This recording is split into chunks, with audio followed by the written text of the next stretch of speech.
All right. This is about ML strategy mostly. I try to also squeeze in some tricks about and evaluation techniques, about unsupervised learning in the end. Quick caveat is I might have not scoped this all that well. So if that's the case, well, then we split it up into two parts, and I apologize.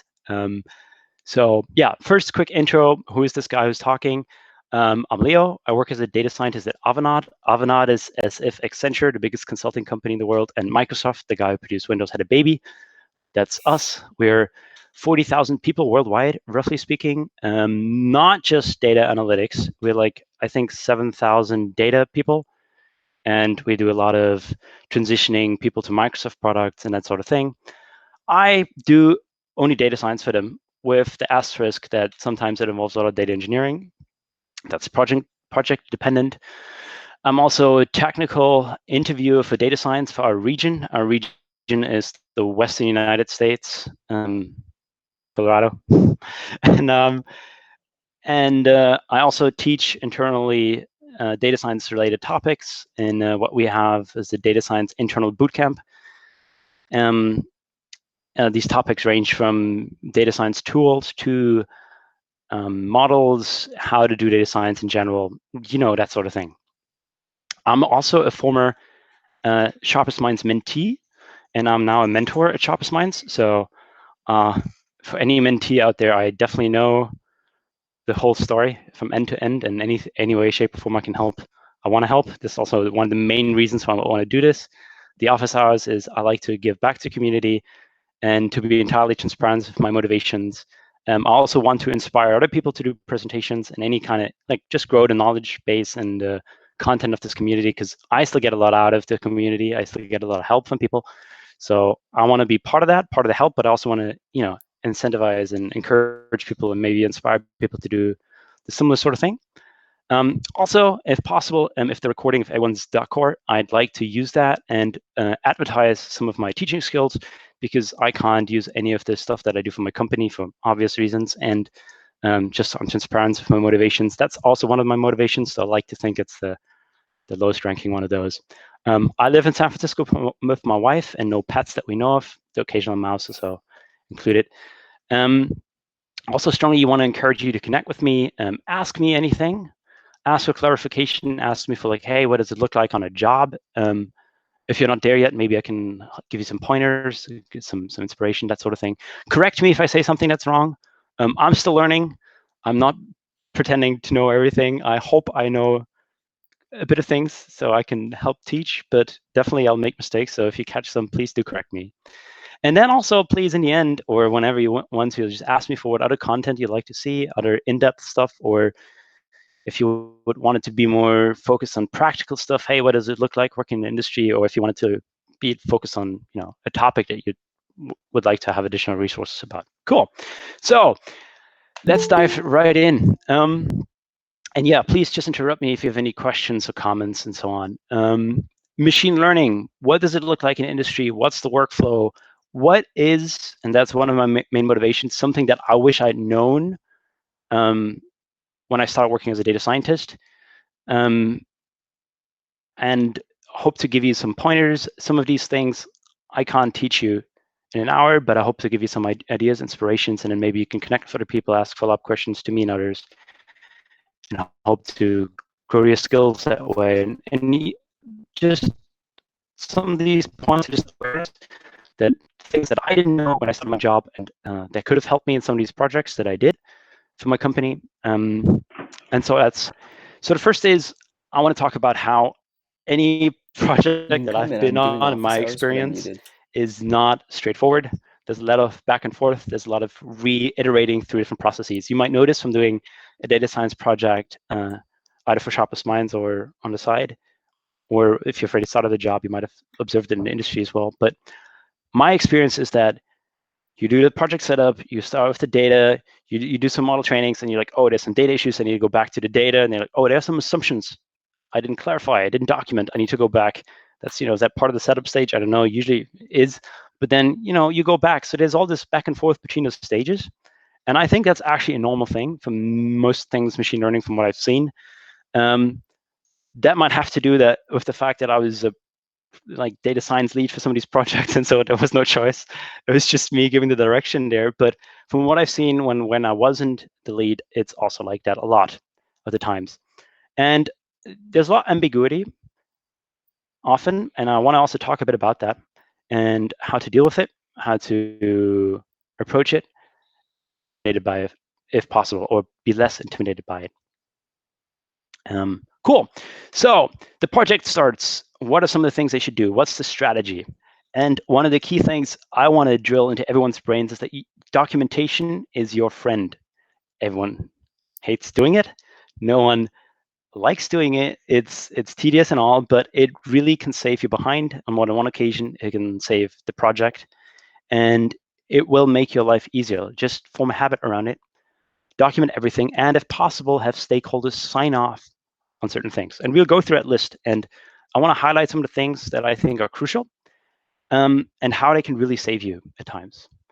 So the first thing is, what are the goals? And even though you think that's a straightforward question, it often really isn't that straightforward, as in, oh, you're sent to do price optimization. Okay, maybe that is one of the most straightforward ones, but then there's still follow-up questions, price, the impacts, etc. And as much as you can, and document every single assumption that's being made.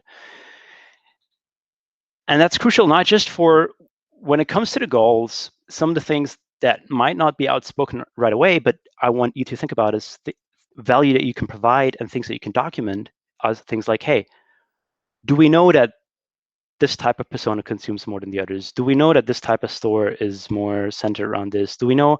Just ask those questions.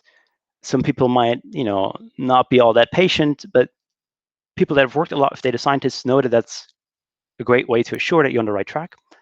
And then you document what they say. Because in the end of the day, if there's some hypothesis you prove or disprove, you don't ever want to sit in front of a group of executives at the end of the day and say, okay, I've successfully disproven this hypothesis. And then some executive will say, yeah, but we knew that. So what's the value that you provided? In order to save you from that, if you have it documented that they didn't know that, but it's something that they about, then you can successfully add to the knowledge base by proving or disproving the hypothesis, but only if you did your homework of documenting it and interviewing the people, asking the right questions. You'll come. Leo, Yes, go ahead. sorry, I was just going to ask a question on the documentation side. Yes. Do you have any like tools that you recommend, or like Notion or anything else? So a little asterisk is my tools are heavily focused on the Microsoft side. Um, that being, part of my employer. So I like OneNote a lot, but everything does work. I like things that can be shared. It can be Google Doc as well. Things where people have immediate access to. Maybe not edit rights right away. Maybe you want to be the only person to edit rights, but that's something you can talk about. Depends on your team as well. But the idea is that assumptions are in there, the goals are in there, the data, the budget is in there. Budget is an important thing I'll also come back to. And then there's all this soft stuff about domain knowledge, these fluffy things that you might think like, but how's that scientific? That goes in there as well, and it's crucially important. And I'll come back to that. And it does sound like the kind of thing too that would be great on a GitHub Yeah, README too, right? When you put it up there like that. yeah, sure. Excellent point. I Awesome. love it. One of the exercises I would encourage mentees to do potentially is to do that exercise with yourself. If you're the only stakeholder, it doesn't matter. With your mentor, if if he or she is another stakeholder, with anyone you interview, with any domain knowledge you acquire, put that into her. Good documentation is something that can not just set you apart from the competition, but it's just one of those things that will make you better anything, not just data scientists, but better anything. And this goes not just for any research field, but literally anything. Software engineering is a lot about documentation as well. I believe so. Not everyone agrees with it, but yeah. Obviously, many of these things are my opinion and based on what my experience has been.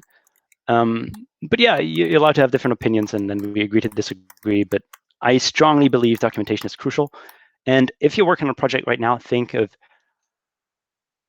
either do it now, it's never too late to start doing it, or think of how would you document things in the future if you did that again. How could documentation have helped you? And I hope to show you some of the cases where it really helps you, not just the case where you're presenting your results at the end to executives and and it literally saves you behind because you said, no, we didn't know that. Here is the documentation that proves it. I can now prove that this is either wrong or correct. Cool. Hope that answered your question. Yeah, that was great. Thank you. Cool. And anyone, if you have questions, just jump right in. I hope to just provide you value again. So I hope any of this stuff is useful to you guys. So in the beginning, you ask what are the goals? You document that. And then another question is that how do we evaluate those goals, right? If you've done some sprints, maybe you know the definition of done. Okay, that's one thing. Is when are we done? There's the time constraints, there's budget constraints, and these sort of things. But also, how do we evaluate we did a good job or not, right? Is there like hypotheses we prove or disprove? Are there metrics that we can use? A really important thing is to consider what's the bottom line for the business, right? What helps them? What helps your stakeholders? What helps the revenue? What helps your boss? What helps your colleagues, right? That may be document as well, maybe for you personally, maybe it doesn't have to go into shared documents, but some of the things, what are important to the different stakeholders, right? And maybe for some of them, it's what's the inference time? I need that information quick. I need to be easily consumable. Maybe you need to think about a dashboard. Maybe you need to think about a report that you need to write, and these sorts of things. Coming back to the performance, so there isn't just performance metrics, though they are hugely important. There's also, the built-on metrics such as increase in revenue, increase in customer retention, these sort of things. Be sure to highlight that because that's the language business will speak, and they won't necessarily speak data science to a degree that you're comfortable with. As in, you might have to package your insights in a consumable way that includes dashboards, that includes the reports, as I said, and the right language. It's important to think about that in the very beginning, and maybe take some pen and paper and write that down for you as well. User experience, and that's a point that is crucial. In the end, someone will consume your insights. I've just touched upon that. So there's that as the user, as in who's the consumer of your insights. How do you present your product, which is either the insights or some predictive models, and etc. And how do you make it consumable for those people? So I mentioned dashboards, but also maybe you got to build a little front end, or have someone build a little front end for you if there's that extra role, right? Or maybe have someone build a dashboard for you if that's that role too. But it's really important to work towards these goals and to have these goals established in the very beginning. They can be very different from project to project, from task to task. Sometimes you don't need a dashboard, sometimes you don't need a report, sometimes the model is all that matters and that's all you need to care about. But then you need to have that found out, ideally documented at the very beginning, and not be 2 days before deadline. Oh, I'm the one producing the dashboard. Good to know. So cover your bases and do that. Also, quickly about serving the models, that goes with assumptions as well, as into, is there a certain inference time that's needed? That I have that as a separate point later too, but we get some more details in that. But you're probably not immediately done once you're done with the modeling, right? That's just another step. And towards the modeling, you also should have the goal in mind. What models can't and can't I use because of certain other influencing factors? Cool. Satisficing metrics, quickly spoke about this. We'll now flesh it out a tiny bit more. Metrics, and those are the things you optimize, right? Loss functions, all the like, and maybe custom metrics such as a customer retention metric that you build, or revenue, these sort of things. But then there's satisficing metrics too, which is like, do your models need to run in a certain amount of time? As in, for example, if you're building a recommendation engine, it can't take forever. As in, sometimes milliseconds matter. Sometimes a 10% performance boost in speed is worth a loss in accuracy, right? That's really important to know. That's really important to have those assumptions clarified, and you guessed it, you should document that stuff. The size of the model can be important too, right? If you need to be able to run it in certain local constraints, maybe on certain machines, certain VM sizes, these sort of things, then that could immediately disqualify some models. Cool. Other constraints such as interpretability, hugely important. Sometimes interpretability is one of your deliverables, as in, well, if you have the choice between two comparable models, one of them has a higher target metric and the other one is more interpretable, sometimes the right choice is to use the interpretable one. Because sometimes there's even legal reasons that you have to choose the interpretable one. Sometimes these insights are crucial or as crucial to the business as the actual model performance. So something to think about and document and ask the right questions. You'll see that there's a lot of questions that you should ask, and I strongly encourage you to do that. I'll give you one example. I think in a 6-week project, for which I worked for a medium-sized brewery, and the whole data, I was the lead for the whole data science department in that project.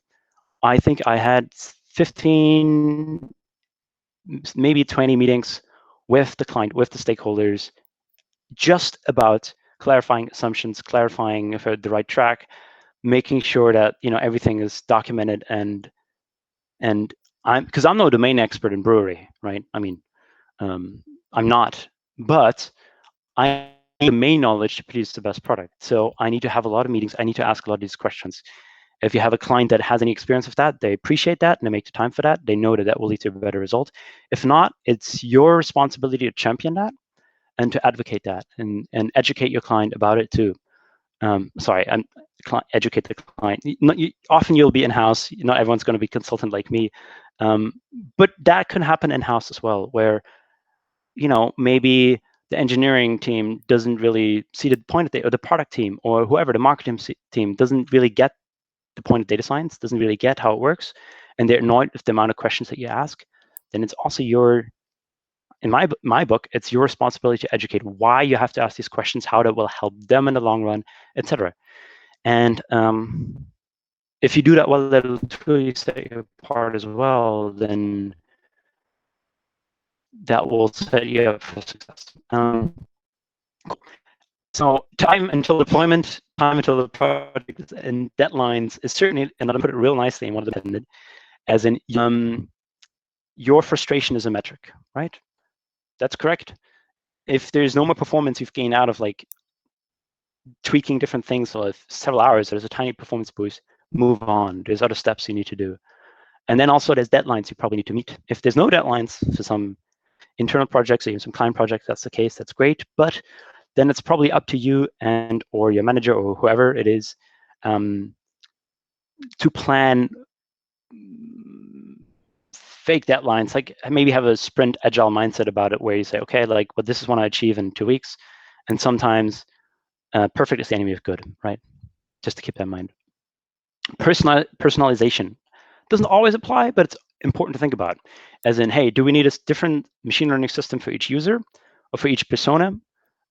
Persona is like in marketing and user research, and I think in the future also a lot in data science, you'll talk about persona. Persona is like a type of user, a default type of user. For example, you are a music streaming platform, and one of your main personas is the young student who consumes your product a lot. Another persona is the stay-at-home parent who also, and so on, right? These are just different types. They're generalized prototypes of users, so to say. And so do you need a different model for every specific user? Maybe like in recommendation system, that's often the case. Or do you need one for every persona? Do you need different models? So can you tune existing models? These are all important questions to clarify. And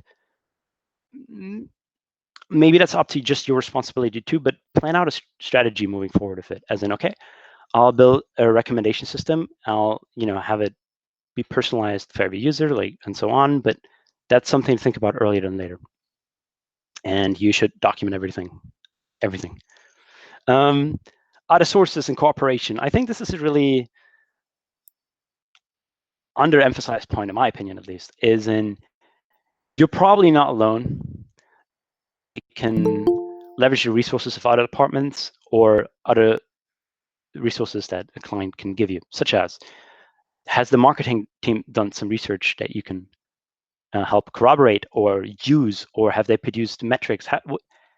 Work with marketing research if there's such a department, work with user experience research if there's such a department, work with other data scientists, and work with the domain experts. Such as, if you just join a company and you're the new data scientist, you probably won't know the product in and out. So I strongly encourage you to sit down with some of the product experts and interview them, ask them, build your knowledge base so you can make better decisions moving forward. And you should probably document that for yourself as well. Any assumption generally should always be documented. Because if people say like, but yeah, why did you assume that? And you're like, well, this one of the document assumptions I documented, it's been signed off by these people. They say it's a valid assumption, and maybe you can disprove it. Disprove it. Sometimes you need to run. There's always time's a factor, right? Cool. Now, the next big step is the data pipeline, right? Yes, go ahead. Do you mind if I just ask a quick question? Sorry, because I really like the way you've broken this down. It's such practical stuff that I think a lot of people will not tend to think of, and it is stuff that employers really look for. Yes. Do you have any thoughts about how, like, what some of the low-hanging fruit here might be in terms of personal projects? So, like, let's say I'm trying to get ready to impress employers or interview better or what have you. Are there ways that I could build these ideas into my project in ways that make it clear that, like, I've thought about documentation, I thought about keeping track of open questions and things like that? It's a fantastic question. And one of the things I think I would have done if I were to do my mentorship project again, for example, or the data science project before joining a job, is to have a document about it on my GitHub where I'm saying, here's some of the assumptions, here's some of the people that I interviewed, maybe here's some transcripts for the interviews. And anything, I think, one of the lowest hanging fruits is general product knowledge, such as you're not an academic most likely when you get out of SharpestMinds. You most likely end up working for a company that produces something. And then you need to show how you can think about what's the bottom line, how can you help generate value to your stakeholders, to the company as a whole, to management, to whoever it is. But you need to show that you're not just an academic, but you can think about the product. You can think about, is it usable? Does it solve a business need? Did I think of inference time? Did I think of the size of the model? And maybe you can write a little paragraph about that in your documentation, as in, hey, I chose this model because I think a typical application will have to take inference time into account. So even though I produced another model that had a better accuracy, or whatever metric you chose, I chose this model because that's a much better inference time. So I think anything that shows this kind of product knowledge is hugely important, and it's quite a low-hanging fruit. I'd also highly recommend. There's a free Coursera class, I forgot its name, that's about similar resources. It doesn't have to be that class. That where you do a bit, maybe a project management class. So hey, what does the interaction with the other stakeholders look like as a data scientist? I think that's another low-hanging fruit. And if you can show that kind of knowledge in your documentation, I think that's delicious. That would set you apart a lot, I think, from a lot of other candidates, especially for my entry-level positions. Yeah, and if I think of something else, I'll let you know. But I think that's a fantastic question. Questions like that, highly appreciate it. So don't just have me babble on. Interrupt me with questions like that. Fantastic. Any other questions at this point? Cool. I'll just continue then. So now let's look at the next step, which is your data pipeline. And if you now already decide not to listen because you're not a data engineer, I think it could be really bad for you. First of all, is that sometimes you have to do quite a bit of data engineering work. Sometimes you don't. And also, you have to work real closely with the data engineer if you're not doing the data engineering work, because in the end, you're one of the stakeholders of the data engineer, and you will have to cooperate well to produce the best results. So there's a lot of basic questions that you should ask right at the beginning, and you should document as well, as in how much is it, quality and quantity, how much data is available, how reliable is it, are there any known issues with it, is it annotated, how trustworthy is the annotation, is there contradicting annotation, how expensive would it be to get more data, how expensive would it be to get a data annotated. That annotation is hugely important many times. It's not always an option, but if it is an option, make sure to bring it up, and make sure to bring up cost estimates. If you don't have those, that's okay.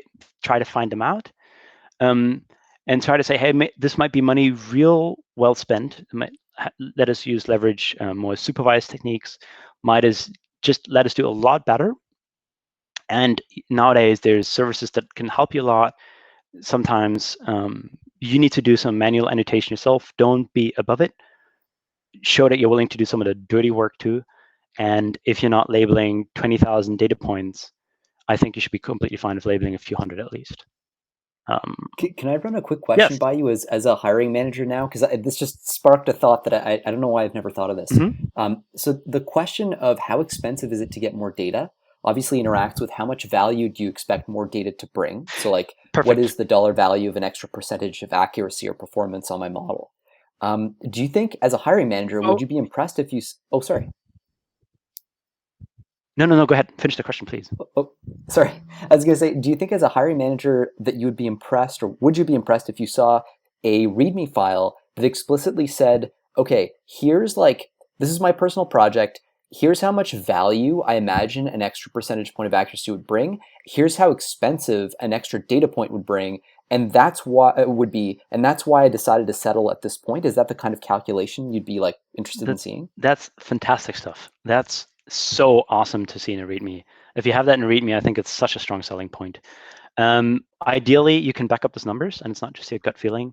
But even if it is just product gut feeling, as into, hey, I've run some experiments and it kind of seems to plateau at this level, or there's still some performance boost, that's fine. Try to quantify it. Try to prove it with some experiments that you run. But that's super valuable stuff. Imagine it from a business perspective. Imagine you can go to a stakeholder and say, hey, listen, it only costs like $10,000 or $20,000 to get 100% more data. And we really believe this would lead to a performance increase by 5-6%, and that could be crucial for the user experience because of talk that kind of language, and you're bound to impress people. Show that kind of stuff in the documentation, even if it's a toy project, even if it's a project that you do just to get a job. I think it can show how much value you can bring, how you're not just another machine learning code monkey. Don't mean to sound derogatory, but how you can think about a product, how you can help add value by thinking like a real product person, by thinking like someone who's not just looked at how do I improve a mathematical metric, but how do I help the product. So all that kind of stuff is great. Yes. If that's awesome. Yeah, go ahead.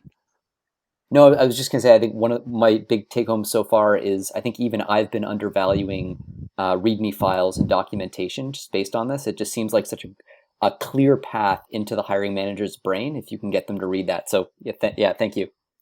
Yeah, and not just in documentation. Ideally, also in an interview, right? I think that goes without saying. But yes, the documentation is something that ideally your interviewers will look at. Ideally, they'll also go through GitHub in some detail. I know I do. I know that's not always. It's not as common as it should be in my book, but I'm not telling how other people should do their job. But if I see good documentation, it's already a big plus. If I see comments in the code, for me personally, it's a plus. And in the end, I don't have a plus minus metric for who I will hire in the end or not, but it's a feeling, right? In the end, yes, I have these sheets that I will fill out and a checkbox that I personally have, things that that are plus and minuses. But in the end, it's about would I be for someone like you, and if you pass that bar, then you'll pass. So, and I think that's generally the case, how it works, at least from the interviews that I've seen.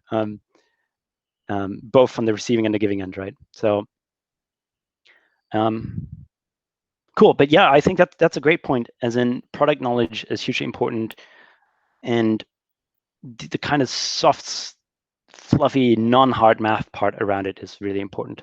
And that's something I didn't know going into it either, right? I basically chose machine learning data science because I loved how mathematical and systematic it is.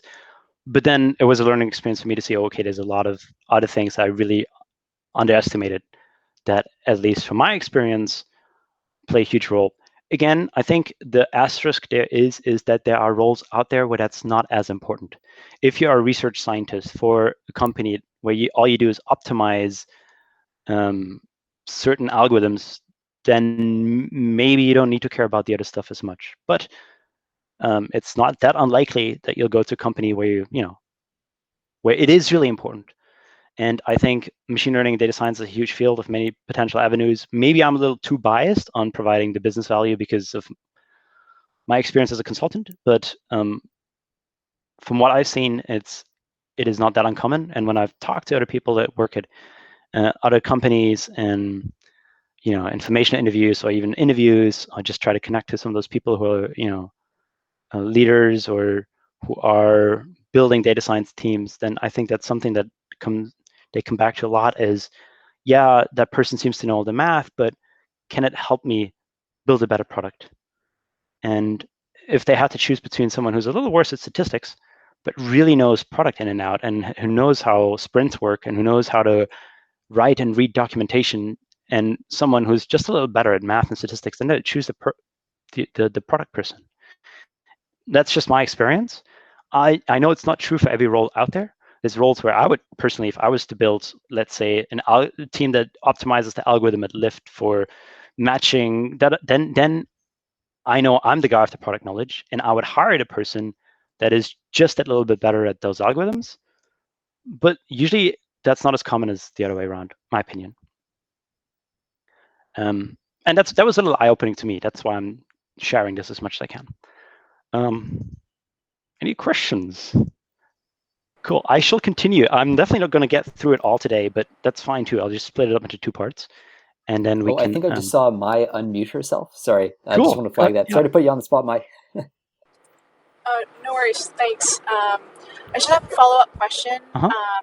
So you guys just mentioned the basically value of the added data to the business. Maybe this is a silly technical question, but how do you determine? So, right, if you build a model, how do you determine if I have this much more data, this would give me that much more accuracy? Great question. I don't think it's a silly question at all. I think it's a fantastic question. I think you can do some experiments about it. Maybe you can first train on a subset of the trained data, and then gradually add more trained data and see how that increases the performance on the validation set. You could generate data, though there are really big risks with it. And you can ask more domain experts as well. I'm sure there's other things that I forget, but those are 3 ideas that I can pop to my mind right away. So experiments is one thing I'd love to see, as into, okay, I first trained on like 1/8 of the trained data. And then when I've added another 1/8, it increased performance by 10%. And then another 1/8 increased performance by 3%. And then already plateaued. This is a terrible example, but just an example, right? And then you're like, well, how much use would it be if you got like 50% more data, 100% more data, 10 times more data, right? That helps. Yeah, definitely. Thank you. Most welcome. Good question, by the way. Cool. Right. So I think we covered the basic data questions. Now let's get to user data. I think there's some things to be said about user data as well. As first is, what do you need? What do you need to collect? Please, as a data scientist with a conscience and someone who cares about ethics and stuff, don't keep data you don't need. Don't ever keep certain data to begin with. If you collect clear names, I think you're doing something wrong. Maybe I have too strong of a stance on it, but I think there's many people who think the same way. And if there's red flags like this in a data science interview with me, you won't make it. If you don't see the risk in storing real names, the full addresses, and that kind of stuff, I'll tell you, why do you think that's okay? And then I'll say, I'm sorry, no, this should be anonymized. It should be stored anonymized. We should never have access to it. I don't want to be able to see the real names, right? And also, it comes. I think I'll connect to that in a bit, but there's other concerns about this, so I'll get to that in a minute. Another thing to consider is, how do you collect user feedback? Is it required? Is it vital to your system? Oh, sorry, Leo. I'm just going to point out Nicola unmuted himself. Sorry to be budging in like this, guys. Perfect. Go ahead.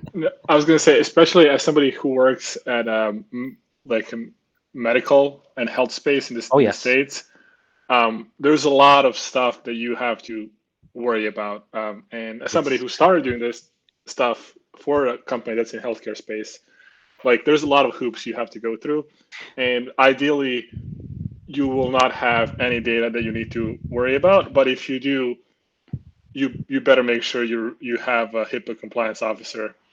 And if you don't know what HIPAA is, then especially don't worry about don't do any stuff that you think you shouldn't, because there's a lot of regulations, and there's actually compliance officers, people who do that all day, and worry about safety of data. So be very careful when you're working with patient information, PHI, PAI, and stuff like that. So that's all. I had to say my piece because I feel like I didn't know any of that stuff before I started working in health space. Once I did learn about it, I was like, oh, wow, this is actually really serious. So please don't keep any data around. It's so serious. It couldn't just get you fired. It could also get you, Oh yeah, there's a lot of you might go to jail if you do the wrong thing. Oh yeah, you can literally go to jail. So I think it's an excellent point, one that I was also planning to emphasize, but thank you. It's an excellent point, Nicola. I highly agree. I've consulted a health startup too, and HIPAA is one of the things that if you don't know about it and you ever consider health, please do your homework about it and know that stuff before your interview. And other things such as GDPR, and there are laws about proper data management. There'll be a lot more laws in the next 5 years, guaranteed. This is still, there'll be more legislation, and I think that's a good thing. Even though sometimes I don't like GDPR because it makes your life a little harder sometimes, but there's reasons for that, and I think ethics in data science is hugely important. Will also only grow in importance as people become, more aware of these issues and the harm that can be done with it. This is a point I can mention now. I had it later on. That is, what potential harm can your model possibly do? Please think about it. If you do, like to pick up Nicola's example, a prediction of whether or not someone will suffer a certain kind of health crisis, if there is potential bias in there, is there potential discrimination in there, is there potential harm that your model can do? Think about that stuff, document that stuff, talk to people about it, cover your bases. It might not just be saving your career, it might be saving you from huge penalties. So hugely important stuff, and stuff that I wasn't as aware of as when I started either. So thank you for that comment. Cool. So last thing about user feedback, sometimes it's required, so you need to be able to collect it and implement it. Then make sure you clarify what's the frequency that you need it by. Storage, we just mentioned GDPR laws that have been passed. So if you collect European data, you need to have it stored in Europe. Yes. What's the budget for storing data? Maybe that falls into your responsibility, maybe it doesn't. Make sure you know, though, if it does, it doesn't. Where to store it? Do you need to run it locally? These kind of assumptions were briefly mentioned earlier, so I won't go into detail now. Processing data. I think this could be a whole office hour on its own. Data processing and feature engineering is huge. Lots of performance can be gained by the right processing and the right feature engineering. About that, but be aware that sometimes some of this work has been done for you already, such as some of the features might have been already engineered, maybe even by a team that isn't data science. Just make sure you've got all the information, and don't redo work, right? So that's really important. Biases, hugely important. What biases might be already in the data? What can you do about it? Yeah, document it, find out, and try to do something about it. What biases might your model, how could the biases lead to harm, etc. We talked about that. Any other challenges, concerns, potential harm, ask the experts, document, and yeah, cover your bases. Cool. Let's talk about model baselines real quick. So these things you probably already know, still thought it might be useful to go through it real quick. Bayes error. Bayes error is the lowest possible error your model could ever achieve. At times could be really, really close to the human baseline. Bayes error can be, hey, it's due to the quantum physics of the universe. It can never be 100%, so it can be 99 point something percent. Or it could be something such as it will never work due to these general reasons of how the universe works. That's the direction of Bayes error, right? Cool. Human baseline. How well would a human do in a specific task? Notable example to think about maybe is radiology, right? Where it was such a hard problem to solve for computer vision for such a long time to identify cancer growth, etc. And human baseline was something that people thought they couldn't reach. And then, actually, I should have put another bullet point there. What is the human baseline? Is it, if the example of radiology, is it the one radiologist looking over it? Because sometimes a person just makes a mistake. Or is it a panel of radiologists and still a human baseline, but they're more likely to catch the mistake a single individual would do? Know what you're competing against, know what your model is competing against, document it, ask the right kind of questions. Make sure that, I think I should have emphasized this earlier too, make sure that you're on a path to providing value. If you find out somewhere in the process that there's no way your model will provide value, say so. This might sound like you put yourself out of a job, but you'll probably just get put on a different project, do something else where you can provide value. But if there's no way forward, you'll see how this can provide any value, pivot. And show why you will pivot. If it's not up to you to call that shot, at least provide your data and your input as to why you think it'd be valuable to pivot. And then someone else makes a shot and you just say, okay, well, that's fair. I've set my piece. I'll do the best I can, but I think it'll be a hard time providing value. Let's do our best. But then you've covered your bases. The thing you don't want to do is have this feeling like, oh, this isn't going to go well. This isn't going to provide any value. And at the end of the day, it doesn't provide value. And you'll be in a much worse spot than if you'd raised the alarms and or pivoted. Cool. This, by the way, strikes me as being a good thing for people to keep in mind when they make their own personal projects too, right? Like, I mean, defining what's the value add that's going to come from this. Even if it's an imaginary person, you're not really going to be selling this to anyone, but yeah. So one of my projects that I did when applying to jobs was I took company from a huge data set from a what's the network company? Oh my God. Network provider company, telephone, internet, that sort of thing. AT&T. So something like that, right? And I, of course, anonymized everything. I pretended I was at a startup that was doing that thing. And then I built something that was tailored towards how would I increase customer retention if I was working for the company, and build a presentation around that. That was one of the presentation I think that was really catching people's eyes more than, the and the like, but that one was so product focused. And I'd put so much research into, okay, what's the customer lifetime value? What would be the acquiring costs of new customers? How much money is generally spent in the industry as is on these things? If you take the precision and recall from my model, how can we use that to estimate how much money we should spend on customer retention, that sort of thing. I think I was digressing. I forgot what I was trying to connect this to. I think I asked you about your project. Oh yes, to projects. Yes. So that, yeah, anything, right? Like, as in, yes, can it be a fake scenario for your project? Absolutely.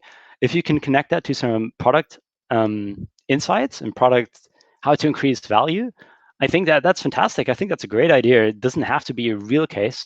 It's unlikely you'll get real data for some of the problems you'd want to solve anyway. So it's fine to just not use complete real data, use some made-up data or something, and say, hey, these are the constraints. I couldn't find that kind of data, but I wanted to do a project that would answer a kind of question like this and provide value like that. So here's the asterisk for the data, but here's the kind of value I would provide given I was provided the data set like that in the real world. I think that's great. I think that's amazing. I'd love that. That's also why I think it's okay to have a project where you can take, Kaggle set about data set about credit card detection, and then put some product knowledge around that and flesh it out. It doesn't have to be a 10-week project, but add a bit of that, add that to your resume, right? Why not? Anything that shows product value, I think, is really cool. Cool. So human baseline, is it one human? Is it many humans? How well do they do? Will the model beat them, or the model get close to it? Another baseline to consider is, what if the model only ever guessed randomly? How well would it do? Is the model doing any better than coin toss, right? Another simple heuristic if it's a little rule-based, like what if you had like a 10-line algorithm, 10-line code that said, if, then this, then that, how well would that do? That's something to compare your model to as well, right? I think that's pretty cool. So that's to consider when lines. Cool. Now, evaluating to ML models, I think we've all talked about many common textbook ways about performance metrics. Really quickly want to add to that you can build your own metrics. I highly encourage that, as into, hey, and retention rate. Is that a metric that you can build? If so, what increases that? What's the bottom line for the business? What do they really care about? Usually, they don't care about recall or accuracy of F1 score or whatever it is as much. But what they really care about is what helps the business. So if you can make up a metric that will directly connect to that, I think you're on a good path. I think this was mentioned in other office hours, but I think custom metrics are also something that can set you apart from other candidates. And on the implementation of those, go ahead. Oh, sorry. On the implementation of custom metrics, yes. Are you thinking like scikit-learn API? Is that something you would use for that sort of thing, or are there other strategies you like to use? Yeah, build your own. Be creative. There's no one way forward around this. Yeah, but you can definitely use sklearn APIs for that. You can, yeah, that's literally an option. Thank you for pointing that out, where you can have your model train on a new cost function. So be aware of that. Please do that if possible, if it makes sense. Yeah, good point. Cool. Another way to evaluate ML models, a little less textbook in some way, but I think something that's really important, briefly mentioned earlier, is user experience, right? As in, you'll provide a product, your insights as a product, or your dashboard as a product, or your model as a product. Someone will consume your product in one way or another. It might not be the end user, the person drinking your beer, in my example of the small, medium-sized brewery, but it might be the product team or it might be the marketing team. It might be a strategy. Who knows, right? But they're like users of your product, so treat them as such. So talk to them, make sure that they have a good experience. Then when it comes to the end user, now we can talk about some of the things that you've probably heard about, which is A/B tests, which is a common tool in any data scientist toolkit. It's common in interview questions. It's common thing that you do on a job. Qualitative research. Now, here's something where I think I'll rub people the wrong way, maybe, potentially, but there's a lot of insight to be gained from qualitative research. What do I mean by that? Think of this scenario. You're building a recommendation engine for Netflix, say, and you try to find out what's the best recommendation metric, what's the best recommendation system. Now, you do have access to A/B tests, and you can do that, but how about asking your users in a scientific way, do a qualitative research approach, such as do a diary study, do great surveys, that sort of thing. That stuff isn't easy. There's experts in the field who do that, who specialize that, who make as much money as data scientists, by the way. And use their knowledge, leverage their knowledge, have them, if that's the right way, have them evaluate your models. Because in the end, it doesn't matter if your recommendation system has the best accuracy or whatever, or is slightly better than an A/B test. If it doesn't solve a pain point that someone else can find out for you, you're missing a huge opportunity here. Or a recommendation system, there's a whole theory about how much you should surprise your users, but that's something that's really hard to measure, right? What's the right amount of surprise and what's not? Maybe that's a question that qualitative research can answer better than any quantitative approach can. So be aware that that's an option. Talk to the experts if you have access to the experts. If not, be aware that's a hard thing to do at times. So try to set the proper expectations. It isn't just talking to the users. If I see someone saying, yeah, I can just talk to the users, and if I then catch them ask a leading question, I'll lose my shit. That's not how you do it. There's a scientific way of how to do qualitative research. And anyone who studied a field that uses a lot of qualitative research will strongly agree with it. Some of you might not have had the exposure to it, and thus it's an extra point that I want to highlight here. But it is a valid option. Surveys are where quant meets qual. Oftentimes, surveys can be a great tool. Surveys are hard to do. Survey experts are sometimes they are data scientists, sometimes they are survey experts, and it's what they do.